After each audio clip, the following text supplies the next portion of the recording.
The BC government is going to court today, seeking an injunction against 3 churches. The churches have continued to hold in-person services despite the province's lockdown orders, and they say the ban of in-person worship is unconstitutional. Briar Stewart has the details of the proceedings to come today.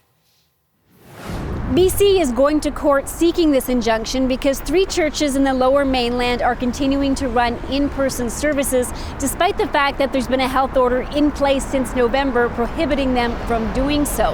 Now, these churches have been visited by the RCMP, they have been fined, but they continue to gather and to worship and encourage their congregants to come out. And they're doing so because they believe that these health orders violate their constitutional rights. Even before BC filed paperwork to seek this injunction, the churches had petitioned the court to launch a judicial review because they want to see the order rescinded. What they're arguing is that if restaurants in the province can safely operate with enhanced protocols, churches should be able to.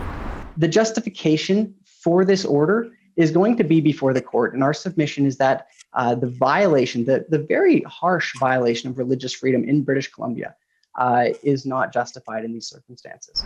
In an affidavit filed with the court, provincial officials say at least 184 cases of COVID in BC have been connected to religious gatherings since the pandemic began. And that doesn't include secondary cases that have been connected to other outbreaks and transmissions, including at healthcare facilities and schools. The province says that the vast majority of faith leaders in the province are following the rules, but a few aren't.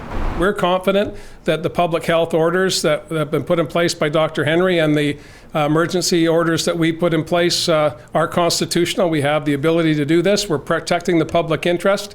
There are a small group of people that disagree with that.